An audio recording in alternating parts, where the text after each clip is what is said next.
ভোগের পণ্য বিলবোর্ডে আপনাকে উলঙ্গ করে উপস্থাপন করে। এই অশ্লীলতার সাথে ইসলামের কোনো সম্পর্ক। এজন্য আল্লাহ বলেন, আমি অশ্লীলতাকে হারাম করেছি। অশ্লীলতাকে হারাম করার প্রথম কারণ হলো এর মাধ্যমে মানবতাকে অপমানিত করা হয়। কারণ মানুষের সম্মান মানুষের পোশাকে। মানুষ যখন পোশাকহীন হয়ে যায়, বস্ত্রহীন হয়ে যায়, তার সম্মান কমে যায়, ঠিক কিনা? অশ্লীলতাকে হারাম করার প্রথম কারণ হচ্ছে মানুষ মানুষকে অপমান করে। একটা নারী, সে তো সম্মানিত, নারী যে কত সম্মানিত নারীর এটা বুঝেই নাই। বিশ্বনবী বলেন, আর দুনিয়া কুল্লুহা মাতা ওয়া খায়রু মাতা'আদ দুনিয়াল মারআতুস সালিহা। আমার বোনেরা, 5টা প্যান্ডেলে আপনারা এলইডিতে আমার আলোচনা শুনছেন, আমি জানি। আপনাদের এই গর্ভ যে কত দামি আপনি জানেন না।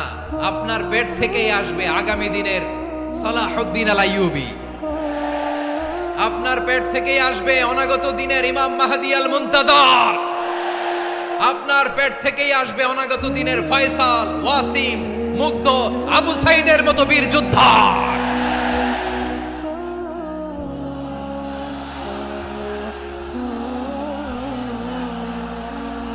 আমার প্রিয় বোনেরা, আমার প্রিয় বোনেরা, বিশ্বনবীর কথার ওজন খেয়াল করেন। আর দুনিয়া কুল্লুহা মাতা ওয়া খায়রু মাতা'আদ দুনিয়াল মারআতুস সালিহা। দুনিয়ার সবকিছুই অ্যাসেট, এর মধ্যে সবচেয়ে দামি অ্যাসেট নেককার নারী। আপনার গর্ভ যে কত দামি আপনি জানেন না। নিজের সময়টাকে কাজে লাগান, কোরআন পড়েন, সুন্নাহ পড়েন। আপনার অনেক দায়িত্ব ঘরে। You are the MD of your family. একটা family it's a very big institution. পরিবার একটা অনেক বড় প্রতিষ্ঠান। and you are the MD of your institution. আপনি এই পরিবারের MD, managing director of your family. এখানে আপনার কত দায়িত্ব। আপনি ছেলে মেয়েদেরকে তারবিয়া করবেন। আপনি আপনার স্বামীর জন্য ঘরটার জান্নাতের নীর বানাবেন। আপনার জন্য জান্নাতের ডুপ্লেক্স বাড়ি ওইখানে তৈরি করে রাখবে কে? আপনি যে কত দামি আপনি জানেন না। নারীদেরকে আল্লাহ বানিয়েছেন উচ্চতর করে, নিম্নতর নয়। নারীদেরকে ছোট্ট জিনিস দিলে এটার বড় করে দেয়। নারীদেরকে ভ্রূণ দিলে, শুক্রাণু দিলে নারী এটারে বাচ্চা হিসেবে উপহার দেয়, ঠিক কিনা? বিয়ের মাধ্যমে স্বামী যখন তার শুক্রাণু তার স্ত্রীকে উপহার দেয়, স্ত্রী রিটার্নে কি উপহার দেয়? ফুল ফর্ম বেবি, মানব সন্তান। দেখছেন, আপনি দিলেন একটুকুনি দিছে বিশাল। আপনি যদি নারীকে বাজার এনে দেন, নারী এটাকে সুস্বাদু খাবারে রূপান্তর করে দেয়।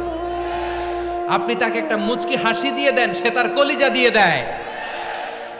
কিন্তু যদি আপনি তার মনে কষ্ট দেন, সে আপনার জীবনকে জাহান্নাম বানায়া দেয়। খবর আছে, নারীর মন বুঝতে পারলে নেয়ামত, বুঝতে না পারলে কিয়ামত, ঠিক কিনা বলেন? আমার প্রিয় বোনেরা, আপনি যে কত দামি আপনি জানেন না। আপনাদেরকে যেন ভোগের সস্তা পণ্য বানাতে না পারে, আপনাদেরকে সচেতন থাকতে হবে, সজাগ থাকতে হবে, কনসার্ন থাকতে হবে। শয়তানের ওই হাতছানির দিকে আর নজর দেওয়া যাবে না।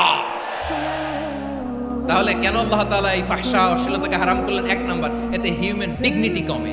2 নাম্বার, এতে মানুষের অধিকার নষ্ট হয়। আপনি বিয়ে করেছেন, এরে পরকিয়া করেন, ওর সাথে এরকম আছে না নাই? স্ত্রীর অধিকার নষ্ট করেছেন। আপনি বিবাহ সম্পর্কে আবদ্ধ হয়েছেন, তার সাথে আপনি পরকিয়া করেন, ওই ছেলের সাথে আপনি আপনার হাজবেন্ডের সাথে বিট্রে করেছেন।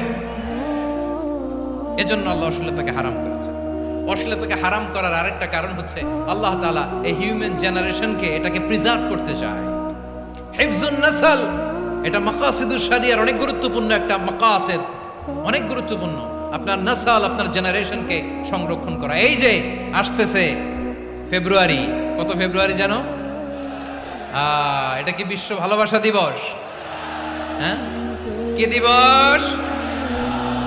এই বিশ্ব ভালোবাসা দিবসের সাথে মুসলমানদের কোনো সম্পর্ক নাই। আমার প্রিয় ভাইরা, এই যে আপনি অবৈধ সম্পর্কে জড়ালেন, কেন আল্লাহ অশ্লীলতাকে হারাম করেছে দেখেন। বলতেছিলাম যে এটা আপনার নাসল, আপনার জেনারেশন, আপনার লিনিয়েজ, আপনার বংশকে প্রিজার্ভ করা। কে কার বাবা, কে কার মা, বাবা মা জানা, প্রজন্মকে প্রিজার্ভ করা, এটা ইসলাম ওয়াজিব করে দিয়েছে।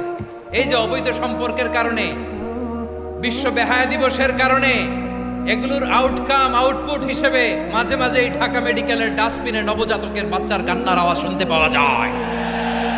চট্টগ্রাম মেডিকেলের ডাস্টবিনে নবজাতকের কান্না শুনতে পাওয়া যায়। বীর চট্টলার মুসলমানেরা বুঝতে পারলে আওয়াজ করে বলেন। এই যে চট্টগ্রাম মেডিকেলে যে নবজাতকটা পাওয়া গেল, ওর বাবাকে আমাকে বলেন, ওর বাবাকে, ওর মাকে, ও কোন ফ্যামিলির সন্তান কেউ জানে? আপনি হিউম্যান ডিগনিটিকে অপমান করেছেন না? আপনি তার ভবিষ্যৎকে অন্ধকার করেছেন না? আপনি তার লিনিয়েজকে প্রশ্নবিদ্ধ করে দিয়েছেন না? এই জন্য আল্লাহ তাআলা অশ্লীলতাকে আমাদের জন্য হারাম করে দিয়েছেন। পড়েন সুবহানাল্লাহ। এই জন্য রাব্বুল আলামিন বলেন, কুল ইন্নামা হাররামা রাব্বিয়াল ফাওয়াহিশা মা যাহারা মিনহা ওয়া মা বাতান। প্রকাশ্য অপ্রকাশ্য সব অশ্লীলতাকে হারাম ঘোষণা করে দিয়েছে কে? আবার দুনিয়ার বুকে যারা অশ্লীলতার প্রসার করে তাদের জন্য শাস্তি মজুদ রেখেছে কে?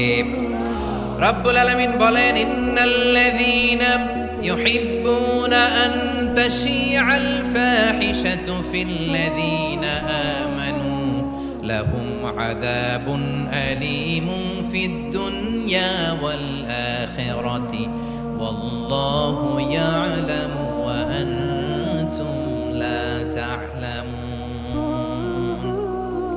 নিশ্চয়ই যারা বিশ্বাসীদের মাঝে অশ্লীলতার প্রচার প্রসার করতে চায় তাদের জন্য আমি মর্মন্তুদ শাস্তি প্রস্তুত করে রেখেছি, দুনিয়াতেও রেখেছি, আখিরাতেও রেখেছি। ঘোষণাটা কার? যারা এই নাটকের নামে, সিনেমার নামে, রূপালী জগতের নামে, মুভির নামে, ওটিটি প্ল্যাটফর্মের নামে আমার সমাজে অশ্লীলতা ছড়াতে চায় তাদের জন্য কঠিন মর্মন্তুদ শাস্তি মজুদ রেখে দিয়েছে কে? ও আমার বোনেরা, এখনো আপনি জাগবেন না? এখনো আপনার চিন্তার দুয়ারে এখনো নাড়া পড়ে নাই? ওরা আপনাকে উলঙ্গ বানাতে চায়, ওরা আপনাকে আইটেম গার্ল বানাতে চায়। এজন্য ইসলাম অশ্লীলতাকে হারাম করেছে। হারাম। ইসলাম বলেছে যোজন যোজন দূরে থাকো, ওরা বলে না কাছে আসো, কাছে আসার গল্প, ক্লোজ আপ ওয়ান, কাছে আসার গল্প আছে না? নাই? চট্টগ্রামে তো এগুলো নাই মাশাআল্লাহ। হ্যাঁ, এখানেও আছে ক্লোজ আপ ওয়ান, কাছে আসার গল্প। আল্লাহ বলেন ওয়ালা তাকরাবুজ জিনা, কাছেও এসো না, জিনা থেকে যোজন যোজন কিলো দূরে থাকো, ওরা বলে কাছে আসার গল্প। আমার বীর চট্টলার ভাইয়েরা, কাছে আসতে হলে আমরা কোরআনের কাছে আসব, কাছে আসতে হলে নবীর কাছে আসব, কাছে আসার গল্প হবে আমার রবের কাছে আসার গল্প। চিল্লায় বলো ঠিক কিনা?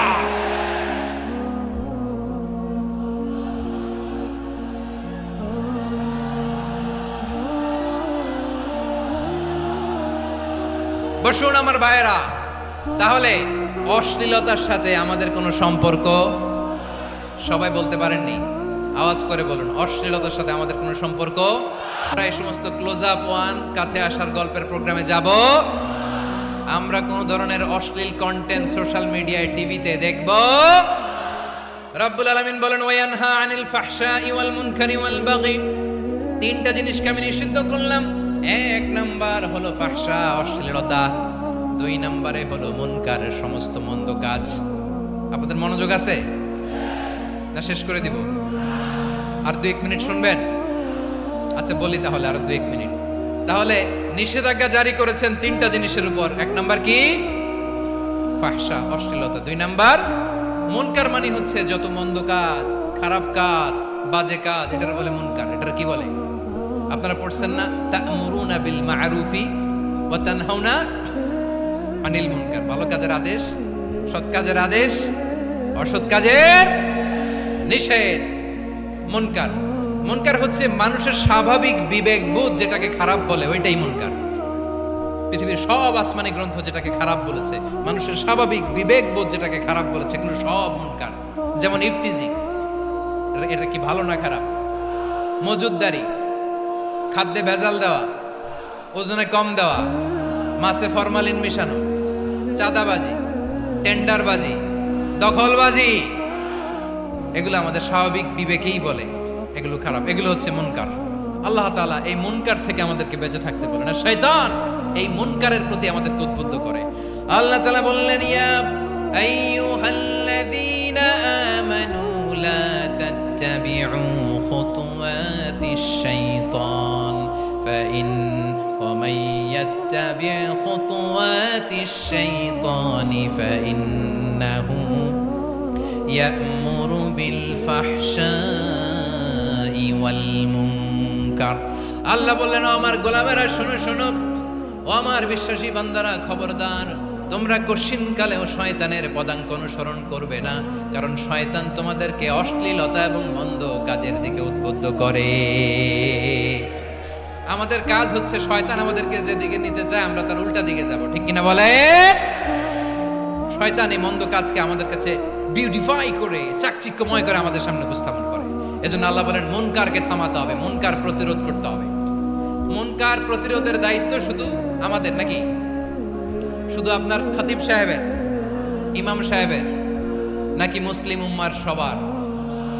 আওয়াজ করে বলুন, মুনকার অসৎ কাজ প্রতিরোধের দায়িত্ব কার?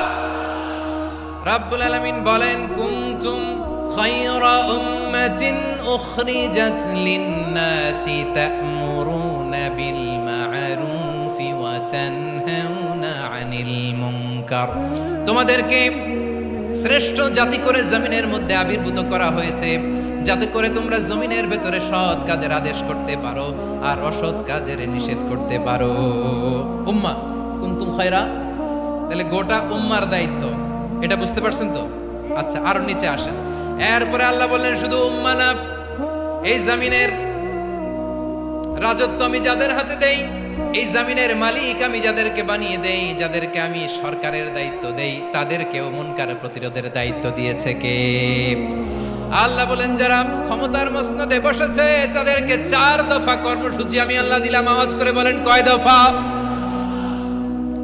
আল্লাহ বলেন, আল্লাযীনা ইম্মাক্কান্নাহুম ফিল আরদি আকামুস সালাতা ওয়া আতাউজ যাকাতা ওয়া আমারু বিল মা'রুফি ওয়া নাহাউ আনিল মুনকার ওয়ালিল্লাহি আকিবাতুল উমুর। যারা এই জমিনের উত্তরাধিকার হয়েছে তারা 4 দফা কর্মসূচি নিয়ে সামনে আগাবা। সালাত কায়েম করবা, যাকাত আদায় করবা, সৎ কাজের আদেশ দিবা, অসৎ কাজ থেকে মুনকার প্রতিরোধ করবা। আদেশটা কার? আমার প্রিয় চট্টলার ভাইরা, পুরো উম্মার দায়িত্ব মুনকার প্রতিরোধ করা, সরকার প্রধানের দায়িত্ব মুনকার প্রতিরোধ করা। এরপর আল্লাহ বলেন, প্রতিটা ফ্যামিলির যিনি প্রধান সিইও বাবা, প্রত্যেক বাবারও দায়িত্ব এই মুনকার প্রতিরোধ করা। আওয়াজ করে বলেন ঠিক কিনা? যেমনটি সাইয়েদনা লুকমান আলাইহিস সালাম ওনার কলিজার টুকরা সন্তানকে আদেশ করেছেন, ইয়া বুনাইয়া আকিমিস সালাতা ওয়া'মুর বিল মা'রুফি ওয়ানহা আনিল মুনকার। পড়েন সুবহানাল্লাহ। বাবা ছেলেকে সবক দিচ্ছে। কে সবক দিচ্ছে? কাকে? লুকমান আলাইহিস সালাম ছেলেকে বলতেছে, ওরে আমার কলিজার টুকরা সন্তান, ওরে আমার বাছা, নামাজ কায়েম করবা, সৎ কাজের আদেশ দিবা, আর মুনকার প্রতিরোধ করবা, অসৎ কাজ, সমাজ থেকে খারাপ কাজকে ঝেঁটে বিদায় করে দিবা। তাহলে দেখেন, আমি স্টেপ বাই স্টেপ নামলাম। পুরা উম্মার দায়িত্ব, জমিনের উত্তরাধিকারী আল্লাহ যাদেরকে বানিয়েছেন সরকার, তাদের দায়িত্ব, প্রতিটি ফ্যামিলির প্রধানের দায়িত্ব। এরপরে বিশ্বনবী বলেন, সচেতন প্রতিটি মুসলিমের দায়িত্ব সমাজ থেকে মুনকারকে উৎখাত করা। বিশ্বনবী বলেছেন, মান রাআ মিনকুম মুনকারান ফালিয়ুগাইয়িরহু বিয়াদিহি ফাইন লাম ইয়াস্তাতি ফাবিলিসানিহি ওয়া ইন লাম ইয়াস্তাতি ফাবিকলবিহি ওয়া যালিকা আযআফুল ঈমান। সমাজে যে মুনকার দেখবে, খারাপ কাজ দেখবে, সে যেন হাত দিয়ে সেটাকে থামায়। কি দিয়ে? আপনাদের তো হাত নাই না? হাত আছে, হাত আছে। ওরা যেই হাত দিয়ে অন্যায় করে ওইটা প্রতিরোধের জন্য আমাদেরও হাত আছে না নাই? থামাতে হবে, থামাতে হবে।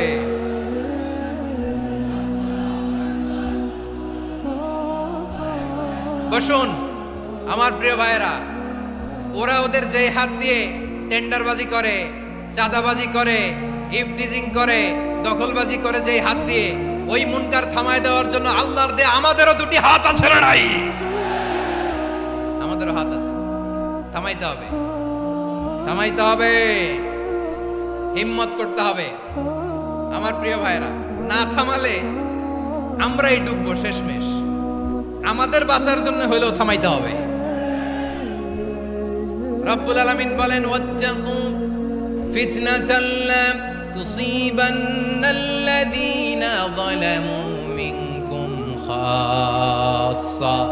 ও আমার গোলামেরা, ওই আযাবকে ভয় করো যে আযাব যখন আমি জমিনের বুকে পাঠাই শুধু জালেমদেরকেই মারি না, আলেমদেরকেও মারি। আযাব যখন আসে তখন শুধু জালিমই মরে না, আলেমও মরে। জানেন, মুসা আলাইহিস সালামের পায়ে একবার একটা লাল পোকা কামড় দিয়েছে, লাল পিঁপড়া। লাল পিঁপড়া কামড় দিলে খুব আরাম লাগে না? কি লাগে? হ্যাঁ, জলে না? লাল একটা পিঁপড়া কামড় দিছে, তো উনি রেগে মেগে পাশি দেখে লাল পিঁপড়ার বাসা, পা দিয়ে ডলে মুছে সবগুলো পিঁপড়া মেরে ফেলছে। এই ঘটনাটা আল্লাহ ঘটিয়েছেন এজন্য মুসা আলাইহিস সালাম ছিলেন কালিমুল্লাহ, সরাসরি আল্লাহর সাথে কথা বলতেন। তিনি আল্লাহকে জিজ্ঞেস করেছিলেন, আল্লাহ তুমি যখন কোনো জনপদে আযাব পাঠাও, শাস্তি দাও, ওখানকার শুধু জালেমরাই তো মরে না, ভালো মানুষগুলাও মরে, তো আযাব দিবা মুশরিকদের উপর দিবা, অবাধ্যদের উপর দিবা, ভালো মানুষগুলারে মারো কেন?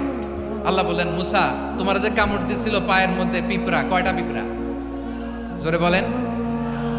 একটা পিঁপড়া, তো সবগুলারে মারলা কেন? রেগে মেগে পুরো পিঁপড়ার বাসা ভেঙে ম্যাসাকার করলা কেন? এই মুসা, আমি যখন অ্যাকশনে যাই, আমি যখন শাস্তি দেই, তখন এত বাস বিচার করা হয় না, বাস বিচার করা যায় না। যখন অ্যাকশনে যাওয়া হয় ওইটা ডাইরেক্ট অ্যাকশন হয়ে যায়। চিল্লায় বলো ঠিক কি না? এজন্য আমাদের বাঁচার জন্য হলেও এই পাপ থামাতে হবে, এই শয়তানের অট্টহাসি থামাতে হবে, অন্যায় অপরাধ সমাজ থেকে আমাদের থামাতে হবে। কারণ আযাব আসলে ওরাও মরবে, আমরাও মরব। একটা জাহাজ 2 তলা, আপনি আছেন 2য় তলায়, শুনতেছেন? শুনতেছেন? জাহাজ কয় তলা? আপনি কোন তলায়? 2য় তলায়। নিচের তলার কিছু লোক জাহাজের তলা ছিদ্র করতে আরম্ভ করছে। কি ছিদ্র করতেছে? আচ্ছা, জাহাজের তলা ছিদ্র করলে তলা দিয়ে কি ঢুকে? এখন আপনি যদি বলেন আমার কি, আমি তো 2 তলায়, আমার কি, আমি তো সেফ, আমি তো সেফ জোন, আমি তো ভালো আছি, আমি তো ভালো আছি, ওরা ছিদ্র করে ওরা মরবে। আসলে কি শুধু ওরা মরবে, নাকি তলা ফুটো হলে ভিতরে পানি ঢুকলে আপনারও শরীর সমাধি হবে? তলা দিয়ে যখন পানি ঢুকবে, জাহাজ ঢুকলে আপনিও মরবেন। এজন্য নিজে মরার আগে ওই পাগলগুলোর নিচতলায় যে থামাতে হবে। চিল্লায় বলেন ঠিক কি না? এজন্য আল্লাহ বললেন, মুনকার প্রতিরোধের দায়িত্ব সমাজের টপ টু বটম সবার। পুরো আম্মার দায়িত্ব, সরকার প্রধানের দায়িত্ব, প্রতিটি ফ্যামিলির প্রধান বাবার দায়িত্ব, বিশ্বনবী বললেন প্রতিটি সচেতন মুসলিমের দায়িত্ব। এজন্য মুনকার প্রতিরোধ করার দরকার আছে না নাই? সমাজে এই যে ইফটিজিং হয়, আপনার বোনের বয়সী একটা মেয়েকে কিছু বকাটে টিটকারি করে, এই বলে সেই বলে, নোংরা কথা বলে, রাস্তায় দেখেও আপনি পাশ দিয়ে না দেখার মতো চলে যান কেন? আপনি দাঁড়ান না কেন? আপনি দাঁড়ালেই তো থেমে যাবে। কারণ সত্যের যে শক্তি, তার সামনে মিথ্যা মুখ থুবড়ে পড়ে। আপনার সামনে ও কিছুই না, নাথিং। আপনি দাঁড়ান, ওকে প্রশ্ন করেন যে আমার বোনকে তুমি ডিস্টার্ব করো কেন?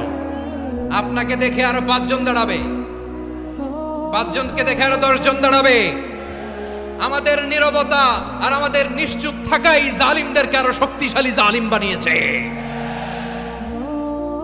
এজন্য মুনকার প্রতিরোধের দায়িত্ব আমাদের সবার।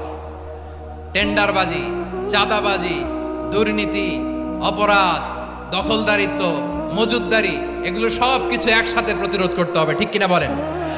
একটা মানবিক সমাজ যদি চাই, প্রতিরোধ করতে হবে। প্রিয় ভাইয়েরা, আল্লাহর শপথ নিয়ে বলি, এই নাসিহাতগুলো সবার জন্য, সব দলের জন্য, সব মতের মানুষের জন্য। আমরা কোনো দলের প্রতি মানুষকে ডাকি না, আমরা ডাকি ইসলামের দিকে। সব দলের, সব মতের, সব মানুষদেরকে আমরা আহ্বান জানাই, আসুন আমরা একটা সুন্দর সমাজ বিনির্মাণ করি। এই যে নতুন বাংলাদেশের এক সুযোগ এসেছে, আর জীবনে হয়তো আসবে না, সামনের 100 বছরে এই সময় আসবে না।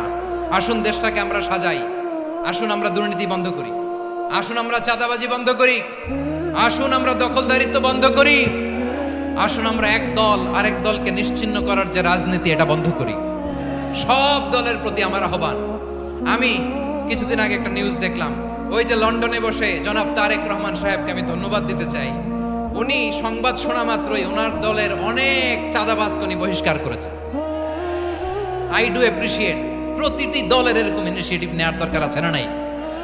যে কোনো দলের যে কোনো দলে এই প্র্যাকটিসটা থাকার দরকার আছে না নাই?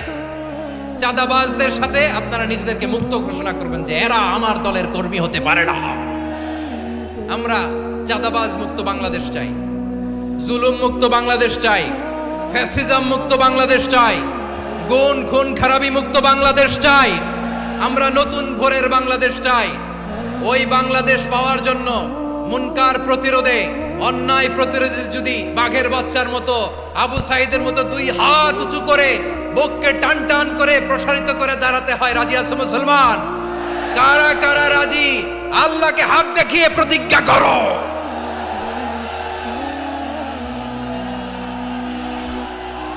রাব্বুল আলামিন বলেন, ওয়ায়ানহা আনিল ফাহশাই ওয়াল মুনকারি ওয়াল বাগি ইয়াইদুকুম লাআল্লাকুম তাযাক্কারুন। বসুন। আল্লাহ বললেন, আমি অশ্লীলতাকে নিষেধ করি, আমি সব ধরনের মন্দ কাজকে নিষিদ্ধ করি, সব শেষে আমি সীমা লঙ্ঘনকে তোমাদের জন্য নিষিদ্ধ করি।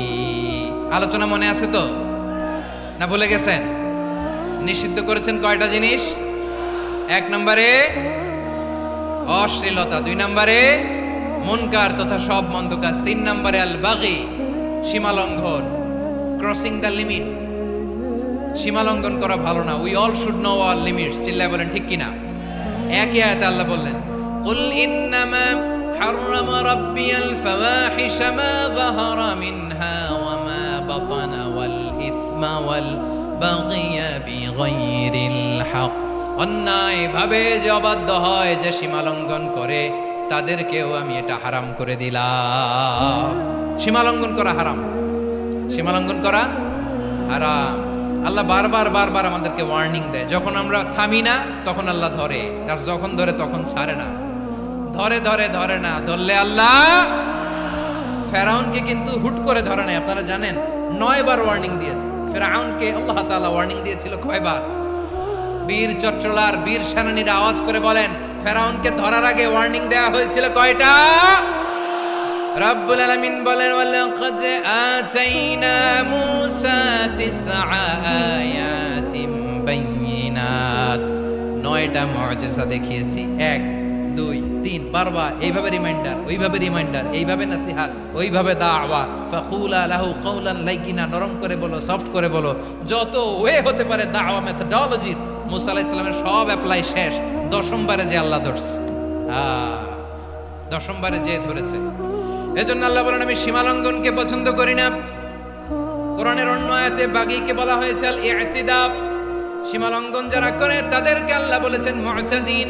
ওয়াকাতিলু ফি সাবিলিল্লাহিল্লাযীনা ইউকাতিলুনাকুম ওয়া লা তা'তাদু ইন্নাল্লাহা লা ইউহিব্বুল মুতাদিন। আমি সীমা লঙ্ঘনকারীদেরকে কোশ্চিনকালেও পছন্দ করি না। আমরা যেন সীমা লঙ্ঘন না করি, রাজি আছেন তো? যে কোনো ক্ষেত্রে ইবাদতে যেন সীমা লঙ্ঘন না করি। অনেকে আমরা ইবাদতে সীমা লঙ্ঘন করে ফেলি। বিশ্বনবী সাল্লাল্লাহু আলাইহি ওয়াসাল্লাম যেটা শিখিয়েছেন এর বাইরে যে অতিরিক্ত বুজুর্গ হতে চায়, এরকম আছে না নাই? করা যাবে না, কোনো ক্ষেত্রে সীমা লঙ্ঘন করা যাবে, এমনকি যুদ্ধ ক্ষেত্রেও না। বিশ্বনবী সাল্লাল্লাহু আলাইহি ওয়াসাল্লাম বলেন, খবরদার যুদ্ধ ক্ষেত্রেও সীমা লঙ্ঘন করো না। কি সুন্দর ইসলাম আমরা পেয়েছি। বিশ্বনবী বলেন, খবরদার যুদ্ধের ময়দানে কোনো নারীর গায়ে হাত তোলো না, কোনো শিশুর গায়ে হাত তোলো না, কোনো গবাদি পশু হত্যা করো না, কোনো শস্য ক্ষেত্র ধ্বংস করো না, ইবাদতরত অন্য ধর্মের কোনো সন্ন্যাসীর গায়ে হাত তোলো না। বলেন সুবহানাল্লাহ। তাহলে আমরা সীমা লঙ্ঘন করতে পারবো?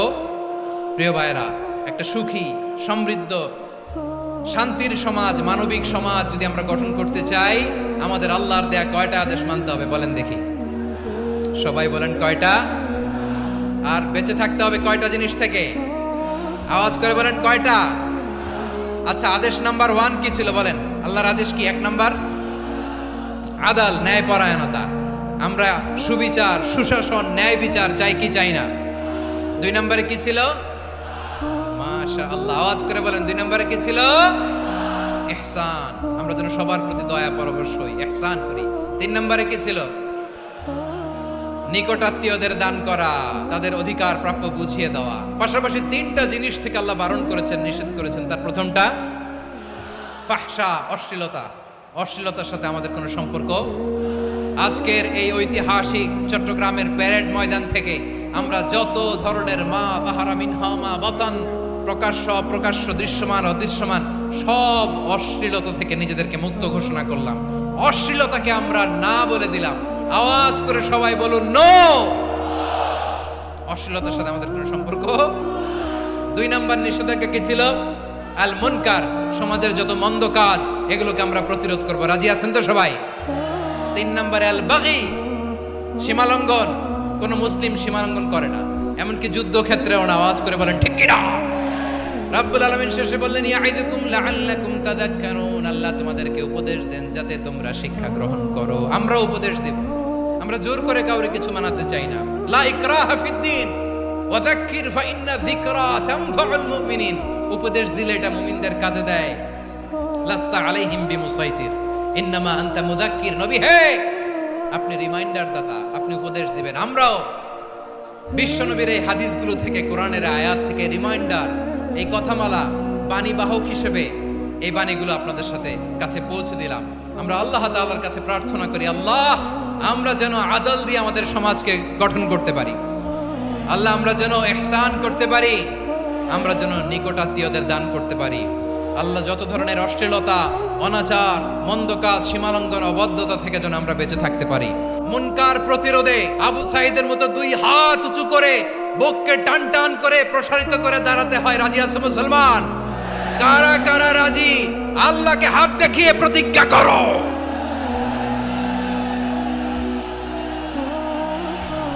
নারীর মন বুঝতে পারলে নেয়ামত, বুঝতে না পারলে কিয়ামত। আপনি তাকে একটা মুচকি হাসি দিয়ে দেন, সে তার কলিজা দিয়ে দেয়। আমাদের শামীম ভাইয়ের সাথে যখন কোলাকুলি করি মনে হচ্ছে আল্লামা সাঈদীর ঘ্রাণ পাই। কিন্তু অবাক করা বিষয় হচ্ছে আমরা আজও জানি না আমাদের আল্লামার মৃত্যু কি স্বাভাবিক হয়েছে নাকি এটা পরিকল্পিত মেডিকেল কিলিং ছিল। এই রিপোর্ট গণমানুষের কাছে প্রচার করে জানাতে হবে। এই দাবির সাথে কি সবাই আপনারা একমত? কারা কারা একমত হাত তুলে দেখান। হযরতুল আল্লাম শহীদ মরহুম আল্লামা দেলওয়ার হোসেন সাঈদী রাহিমাহুল্লাহ, ওনার স্মৃতি বিজড়িত আজকের এই ঐতিহাসিক প্যারেড ময়দানের তাফসিরুল কোরআনের প্রোগ্রামে সব আছে। স্টেজ আছে, শ্রোতা আছে, প্যান্ডেল আছে, মিডিয়া কাভারেজ আছে, কিন্তু আমাদের কলিজার টুকটাটা আমাদের মাঝে নাই। আজকের এই প্রোগ্রামে আলোচক হয়ে এই চেয়ারে আমি না বসে ওই শ্রোতাদের কাতারে বসে যদি আমাদের আল্লামার নুরানি চেহারার দিকে তাকিয়ে ওয়াজ শুনতে পারতাম, আমাদের হৃদয়টা ঠান্ডা হয়ে যেত, আমাদের তৃষ্ণার্ত হৃদয় শান্ত হতো। সব আজকে আছে, কি যেন নাই, ঠিক কিনা বলেন? আল্লাহ তাআলা প্রতি 100 বছরে একজন মুজাদ্দিদ পাঠায়। প্রতি 100 বছরে একজন মুজাদ্দিদ, যিনি সমাজকে সংস্কার করেন। আল্লামা দেলওয়ার হোসেন সাঈদী রাহিমাহুল্লাহ ছিলেন তেমন একজন মুজাদ্দিদ। চিৎকার করে বলেন ঠিক কিনা? উনি শিরক বিদআতের আস্তানাকে তছনছ করে দিয়েছেন, তাওহীদের বাণীকে সমুন্নত করেছেন, গণমানুষের কাছে তাফসিরুল কোরআনকে জনপ্রিয় করেছেন। আজীবন আজীবন তিনি ইসলামকে বিজয়ী শক্তি হিসেবে দেখার স্বপ্ন দেখতেন। এত প্রাঞ্জল ভাষা, এত চমৎকার আধুনিক প্রেজেন্টেশন, গণমানুষের কাছে কোরআনের তাফসিরকে এভাবে জনপ্রিয় করে তোলার মতো ব্যক্তিত্ব আল্লামা সাঈদী ছাড়া দ্বিতীয় কেউ এই বাংলার ভূখণ্ডে নাই। এই যে তাফসিরুল কোরআন, এই যে টার্মিনোলজি, এই টার্মটাই উনি আসলে জনপ্রিয় করেছেন। আমরা আগে জানতাম না যে এভাবে তাফসির করা যায়, এভাবে scientific indications of the Holi কোরআনকে মানুষের কাছে পেশ করা যায়, এভাবে এত জীবন ঘনিষ্ঠ করে, এত ইন্টারেক্টিভ করে কোরআনের কথাগুলো মানুষের কাছে উপস্থাপন করা যায়। উনি অন্যায়ের বিরুদ্ধে সবসময় সোচ্চার ছিলেন, প্রতিবাদী কণ্ঠস্বর ছিলেন। ওনার আলোচনা শুনলে দেহের রক্ত টকবক করে ফুটতে থাকতো। আল্লাহু আকবার, আল্লাহু আকবার, আল্লাহু আকবার। He was a strong mouthpiece of Islamic revivalism. Islamic জাগরণের স্ট্রং মাউথপিস ছিলেন আল্লামা সাঈদী রাহিমাহুল্লাহ। অনেক দোয়া পেয়েছেন। আমরা পড়েছি, এমন জীবন তুমি করিবে গঠন, মরণে হাসিবে তুমি, কাঁদিবে ভুবন। গোটা বিশ্বকে তিনি কাঁদিয়েছেন। আল্লামা যখন ইন্তেকাল করলেন, আমি তখন মালয়েশিয়া থেকে যুক্তরাষ্ট্রে একটা কনফারেন্সে যোগ দিতে যাচ্ছি, কাতার এয়ারলাইন্সে। মালয়েশিয়া থেকে দোহাতে নামলাম। দোহায় যখন আমার ট্রানজিট, তখন শুনতে পেলাম যে আল্লামা বিদায় নিয়েছেন। সোশ্যাল মিডিয়ায় শুনে বিশ্বাস করতে পারলাম না। মুহূর্তের মধ্যেই মাসুদ সাইদি ভাইকে মেসেজ করলাম, উনি কোনো উত্তর দিতে পারলেন না। মাসুদ ভাইয়ের সাথে যখন কোলাকুলি করি, আমাদের শামীম ভাইয়ের সাথে যখন কোলাকুলি করি, মনে হচ্ছে আল্লামা সাইদির ঘ্রাণ পাই। শরীরটা লিটারালি কাঁপছিল, নিজেকে মানাতে পারছিলাম না, বিশ্বাস করতে পারছিলাম না যে আসলে আল্লামা বিদায় নিয়েছেন। ইন দ্য মিন টাইম আমার সেকেন্ড ফ্লাইট দোহা টু নিউ ইয়র্ক, 12 ঘন্টার ফ্লাইটে উঠলাম। ইন্টারনেট থেকে বিচ্ছিন্ন হলাম। নামার পরে শুনলাম আল্লাহু আকবার, যেখানে ওনাকে কবরস্থ করার কথা ছিল সেখানেও কবর দিতে দেয়া হয় নাই। ছবিগুলো দেখতে লাগলাম, হাসিমাখা মুখ, হাসিমাখা নিথর দেহটা। মরণে হাসিবে তুমি, কাঁদিবে ভুবন। From east to west, from north to south, the entire globe, গোটা বিশ্ব ওনার জন্য কেঁদেছে। গোটা বিশ্ব কেঁদেছে, কাবার গিলাফ ধরে ধরে মানুষ চিৎকার করেছে। এর চেয়ে শ্রেষ্ঠ মৃত্যুকার হতে পারে? আমাদের আল্লামার আর কি পাওয়ার ছিল বলেন? আর কি পাওয়ার ছিল? কুল্লু নাফসিন যায়িকাতুল মাউত, যারাই দুনিয়াতে আসবে তারা ইন্তেকাল করবে, এটা আমরা মেনে নেই, এটা আমরা জানি। কিন্তু অবাক করা বিষয় হচ্ছে আমরা আজও জানি না আমাদের আল্লামার মৃত্যু কি স্বাভাবিক হয়েছে নাকি এটা পরিকল্পিত মেডিকেল কিলিং ছিল। এটা যে পরিকল্পিত মেডিকেল কিলিং ছিল, এটা ধারণা করার পেছনে অনেক কারণ আছে। তিনি আধিপত্যবাদের বিরুদ্ধে সোচ্চার ছিলেন, ফ্যাসিবাদের বিরুদ্ধে সোচ্চার ছিলেন, রাজনৈতিক প্রতিহিংসার শিকার ছিলেন। এজন্য এটা মেডিকেল কিলিং হতে পারে, এ ধারণা আমরা করতেই পারি। আওয়াজ করে বলেন ঠিক কি না? যে সময়টা আমরা কাটাচ্ছি, এত সুন্দর সময় বাংলাদেশ আর পাবে না। আমাদের জন্মের পর থেকে এরকম চমৎকার সময় আমরা পাই নাই। এটাই আসল সময়। আমরা ইন্টারিম গভর্নমেন্টের কাছে দাবি জানাই, উচ্চতর তদন্ত কমিটি করে এটা কি হত্যাকাণ্ড ছিল নাকি স্বাভাবিক মৃত্যু ছিল, এই রিপোর্ট গণমানুষের কাছে প্রচার করে জানাতে হবে। এই দাবির সাথে কি সবাই আপনারা একমত? কারা কারা একমত হাত তুলে দেখান।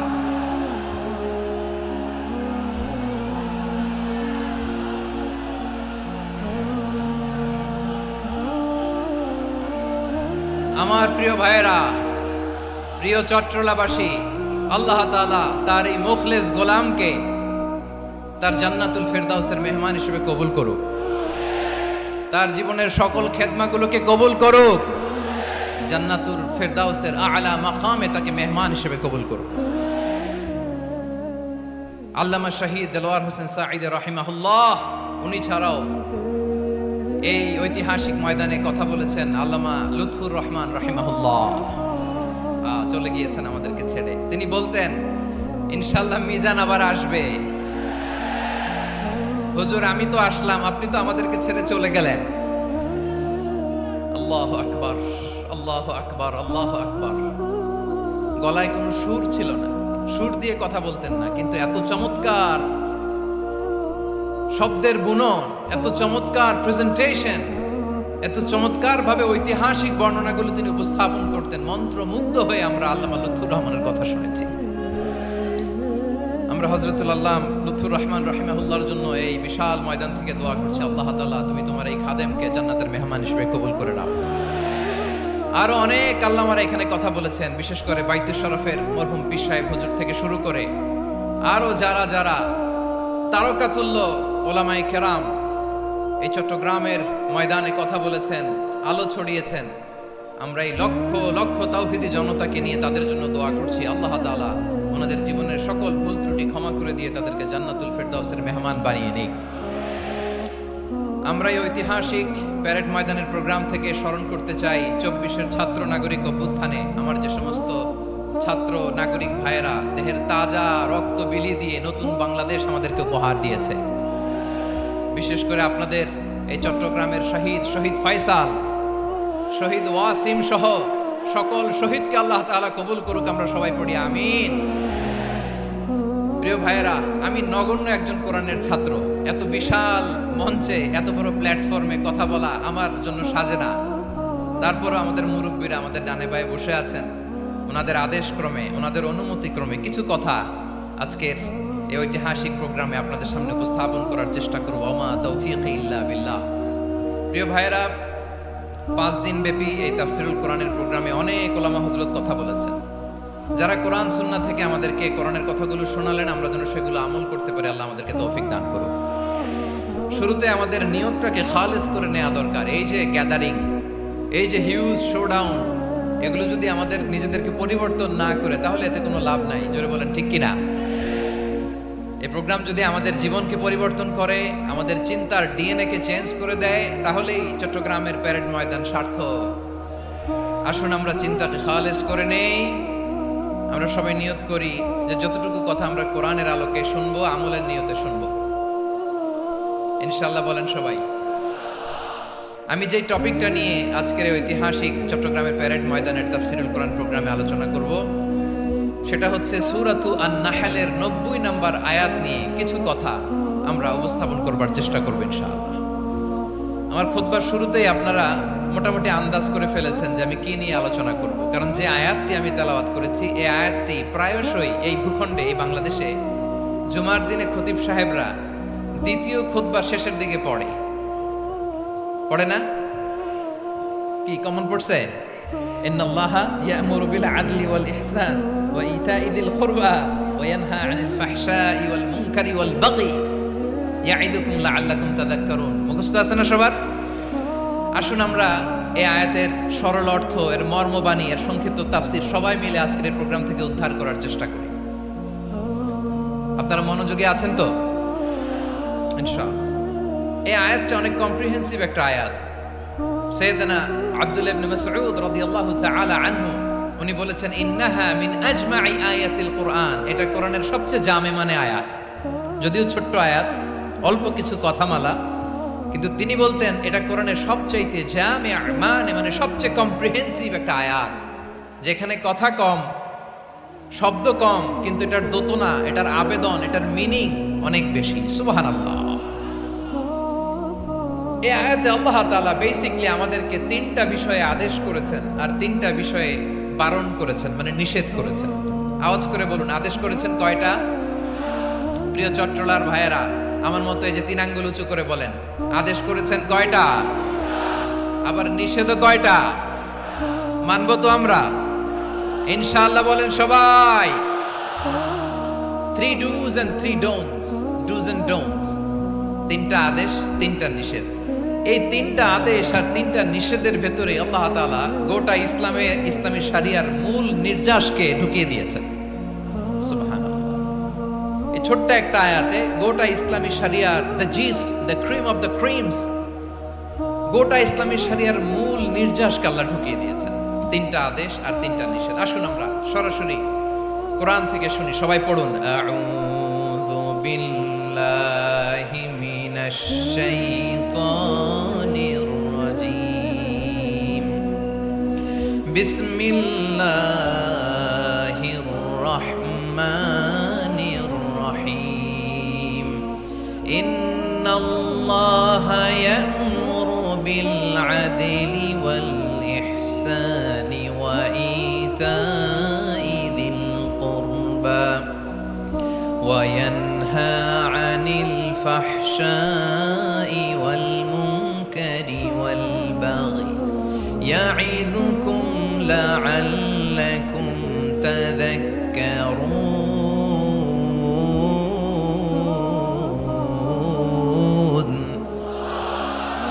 আল্লাহ তাআলা ইরশাদ করছেন, ইন্নাল্লাহা ইয়া'মুরু বিল আদলি ওয়াল ইহসান। নিশ্চয় আল্লাহ তাআলা তোমাদেরকে ন্যায় বিচারের আদেশ দেন, সদাচরণের আদেশ দেন, নিকটাত্মীয়দেরকে দানের আদেশ দেন। আদেশ কয়টা? আওয়াজ করে সবাই বলুন তো কয়টা? নিশ্চয় আল্লাহ তাআলা তোমাদেরকে ন্যায় বিচারের আদেশ দেন, সদাচরণের আদেশ দেন, তিনি তোমাদের নিকটাত্মীয়দেরকে দানের আদেশ দেন, আর তিনি তোমাদেরকে অশ্লীলতা থেকে নিষেধ করেন। মন্দ কাজ থেকে নিষেধ করেন, অবাধ্যতা সীমা লঙ্ঘন থেকে নিষেধ করেন। তিনি তোমাদেরকে উপদেশ দেন যাতে তোমরা শিক্ষা গ্রহণ করো। সুবহানাল্লাহ। উপদেশ দিচ্ছে স্বয়ংকে। তিনটা জিনিসের আদেশ। ইয়ামুরু বিল আদল, সুবিচার ন্যায় বিচারের আদেশ তিনি দেন। ইহসানের আদেশ দেন যাতে আমরা ইহসান করি, একে অপরের প্রতি সুবিচার করি, মহানুভবতা দেখায়, অনুগ্রহ দেখায়, আর নিকট আত্মীয়দেরকে যেন আমরা দান করি। এই তিনটা আদেশ তিনি দিয়েছেন। আর কোন তিনটা জিনিস থেকে তিনি বারণ করেছেন? অশ্লীলতা, ফাহশা, মুনকার, মানে সব মন্দ আর অসৎ কাজ, এগুলো থেকে তিনি আমাদেরকে বারণ করেন। ওয়াল বাগি, অবাধ্যতা, সীমা লঙ্ঘন, এই তিনটা কাজ থেকে তিনি আমাদেরকে বারণ করেন। তিনি আমাদেরকে উপদেশ দেন, স্বয়ং আল্লাহ তাআলা আমাদেরকে উপদেশ দেন যাতে করে আমরা শিক্ষা গ্রহণ করি। সুবহানাল্লাহ পড়ে। তাহলে আসুন আমরা ধরে ধরে একটা একটা করে সামনের দিকে আগাই। আল্লাহ তাআলা প্রথমে আমাদেরকে আদেশ দিয়েছেন আদালের। ইন্নাল্লাহা ইয়া'মুরু বিল আদল। আওয়াজ করে বলুন আল আদাল। সবাই পড়ুন আল আদাল। আমরা উর্দু জানি, হিন্দি জানি, অনেকে ইংরেজিও জানি, কিন্তু আরবি শব্দগুলো আমাদের মুখ দিয়ে বেরোতে চায় না। আওয়াজ করে বলুন আল আদাল। মাশাআল্লাহ। ইন্নাল্লাহা ইয়া'মুরু বিল আদল। আল্লাহ তাআলা আমাদেরকে আদলের আদেশ দেন। আদল অনেকে না বুঝলেও আদালত শব্দটা বুঝবেন। আদালত, আদালত, আদালত বুঝেন না? যেখানে বিচার কার্যের ফয়সালা করা হয়, কোর্ট কাচারি আদালত, এটা তো ভেরি কমন। এটা শুনছেন না সবাই? আদালত, যেখানে ন্যায় বিচার হবে, সুশাসন হবে। কিন্তু ভাগ্যের কি নির্মম পরিহাস, ওখান থেকে মিথ্যা সাক্ষী দিয়ে মনমতো রায় দিয়ে দেয়া হয়। এগুলোর পরিবর্তন হওয়ার দরকার আছে না নাই? প্রিয় ভাইয়েরা, আদালত, আল আদল, ইংরেজিতে বলে জাস্টিস, ন্যায় বিচার, সুবিচার, সুশাসন, জাস্টিস, আল আদল। সব জায়গায় এই জাস্টিস থাকা দরকার। Justice should be prevail in the society. The mission of all prophet was to uphold the justice. সব নবীর মিশন ছিল এই জাস্টিসকে, আদালকে, সুশাসন আর সুবিচারকে নিশ্চিত করা। পড়েন সুবহানাল্লাহ। And the core message of every divine scripture was to uphold justice. পৃথিবীর সব আসমানি কিতাবের মূল শিক্ষা ছিল এই জাস্টিসকে সমাজে এনশিওর করা, সুবিচার, সুশাসনকে এনশিওর করা। তাহলে প্রিয় ভাইরা, আমরা বুঝতে পারলাম আল আদ শব্দের মানে হচ্ছে ইনসাফ বা সুবিচার বা ন্যায় বিচার। এটা হচ্ছে একটা general meaning, very general meaning. আপনি যদি ইন ডেপথ বুঝতে চান, আরো ভেতরে যান, তাহলে আদাল মানে হচ্ছে সমন্বয়, আদাল মানে হচ্ছে ভারসাম্য, ব্যালেন্স। আদাল মানে হচ্ছে মধ্যম পন্থা। সুবহানাল্লাহ পড়েন। কারণ সব সময় সমান সমান হইলেই সুবিচার হয় না। কথা কি বুঝতেছেন? ইসলামের দ্য কনসেপ্ট অফ আদাল, এটা এমন আদাল, এটা সব সময় সমান সমান নয়। যখন সমান সমান দেয়া দরকার, ইসলাম সমান সমান দেয়। যখন ব্যালেন্স করা দরকার, চেক এন্ড ব্যালেন্স, সমন্বয়, ভারসাম্য করা দরকার, তখন ইসলাম ভারসাম্য করে দেয়। এটার নাম আদাল। সুবহানাল্লাহ। সহজ করে আপনাদেরকে বুঝাই। যেমন ধরুন, একটা পরিবারের 3 জন সদস্য, স্বামী, স্ত্রী আর সন্তান। তাদের সকালবেলার ব্রেকফাস্টে, স্বামীর সকালের নাস্তায় স্বামীর 3টা রুটি লাগে, স্ত্রীর 2টা লাগে, আর সন্তানের 1টা রুটি লাগে। এখন আমি যদি সমান সমান করে আদল করতে চাই, সবাইকে যদি 3টা করে রুটি দেই, তাহলে স্বামী বেচারার জন্য ঠিক আছে? কি বলেন? কথা কি বুঝতেছেন না কষ্ট হয়ে যাচ্ছে?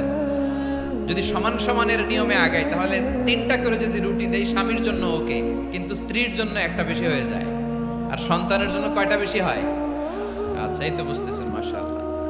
আচ্ছা, 2টা করে যদি সবাই দেই সমান সমান নীতিতে, তাহলে স্ত্রীর জন্য, স্ত্রী বেচারির জন্য ঠিক আছে, কিন্তু স্বামীর কয়টা কম পড়ে? আর সন্তানের বেশি হয়ে যায় কয়টা? আচ্ছা, সমান সমান নীতিতে সবাইকে যদি সকালের নাস্তার জন্য 1টা করে রুটি দেই, সন্তানের জন্য ঠিক আছে, কিন্তু স্ত্রী বেচারির কম পড়ে কয়টা? স্বামীর কম পড়ে কয়টা? 2টা। কথা কি বুঝতেছেন? আর আমি যদি স্বামীকে দেই 3টা, স্ত্রীকে দেই 2টা, আর সন্তানকে দেই 1টা, তাহলে কারো অপচয় হবে না। যার যতটুকু দরকার ঠিক ততটুকুই কাজে লাগবে। চিল্লায় বলেন ঠিক কিনা? এটাই হচ্ছে ইসলামের আদাল, যেখানে যার যতটুকু দরকার তাকে সেখানে ঠিক ততটুকু দিয়ে দেওয়ার নামই হচ্ছে আদাল। চিল্লায় পড়েন আল্লাহু আকবার। রব্বুল আলামিন বলেন ইউসিকুমুল্লাহু ফি আওলাদিকুম লিযযাকারি মিসলু হাযযিল উনসায়াইন। আল্লাহ তোমাদেরকে ওসিয়ত করেন, তোমাদেরকে আদেশ দেন, উত্তরাধিকার সম্পদ যখন বন্টন হবে ছেলেরা যতটুকু পাবে মেয়ে পাবে তার অর্ধেক। সুবহানাল্লাহ বলেন। দেখেন ছেলে যতদূর মেয়ে অর্ধেক, ছেলে ডবল পাবে। আপাত দৃষ্টিতে মনে হয় এখানে অবিচার হয়েছে, কিন্তু আসলে কি অবিচার হয়েছে? আপনি বিয়ের ক্ষেত্রে যান, ওইখানে আবার ছেলে মোহরানা দেয়, মেয়ে সেখানে মোহরানা পায়। তাহলে চেক এন্ড ব্যালেন্স, ভারসাম্য, ব্যালেন্স, মধ্যম পন্থা এখানে আছে না নাই? এটাই হচ্ছে ইসলামের আদল। আল্লাহ তাআলা এই আদলের আদেশ দিয়েছেন, সুবিচার, ন্যায় বিচার, সুশাসন এবং ভারসাম্যের আদেশ দিয়েছেন। প্রিয় ভাইয়েরা, একটি শান্তিময় সমাজ, একটা সমৃদ্ধ সমাজ, একটা মানবিক সমাজ যদি আমরা পেতে চাই, এই আয়াতের মধ্যে যতগুলো পয়েন্ট আছে সবগুলোর বাস্তবায়ন লাগবে। কথা বুঝতে পেরেছেন? বলেন, আওয়াজ করে বলেন, আমরা একটা শান্তির সমাজ চাই কি চাই না? আমরা একটা সমৃদ্ধ বাংলাদেশ চাই কি চাই না? আমরা একটা মানবিক বাংলাদেশ চাই কি চাই না?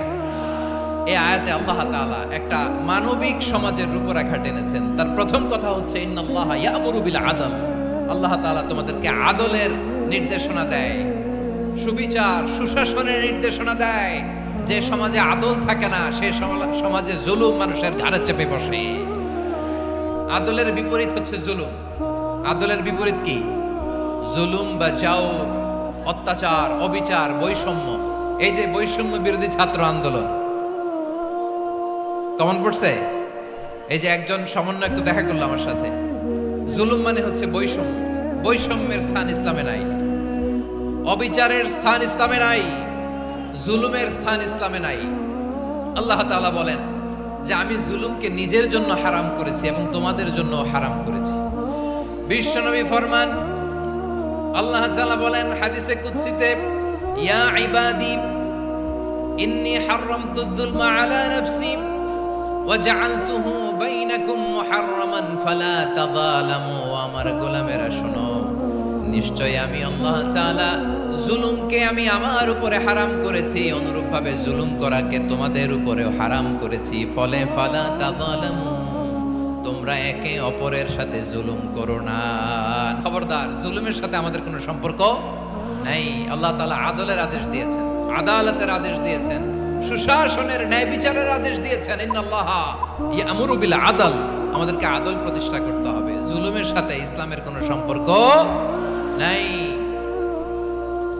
আল্লাহ তাআলা জালিমদের জন্য কঠিন শাস্তি প্রস্তুত করে রেখেছেন। যারা এই আদলকে ভুলুণ্ঠিত করে জুলুমের রাস্তায় হাঁটতে চায়, তাদের প্রাপ্য কিয়ামতের ময়দানে বুঝিয়ে দিবে কে? আল্লাহ তাআলা তাদের প্রাপ্যকে বুঝিয়ে দিবেন। এজন্য বিশ্বনবী বলে, খবরদার, তোমরা ইনসাফ করবে, আদল করবে, জুলুম করবে না। আয-যুলমু যুলুমাতুন ইয়াউমাল কিয়ামা। জুলুম কিয়ামতের দিন অন্ধকার হয়ে জালিমের ঘাড়ে চেপে বসবে। আবার বিশ্বনবী বলতেন, ইত্তাকি দাওয়াতাল মাজলুম। খবরদার, তোমরা মজলুমের কান্নাকে ভয় করো। ফাইন্নাহু লাইসা বাইনাহু ওয়া বাইনাল্লাহি হিজাব। কেননা মজলুমের কান্নার মাঝে আর আল্লাহর আরশের মাঝে কোনো পর্দা থাকে না।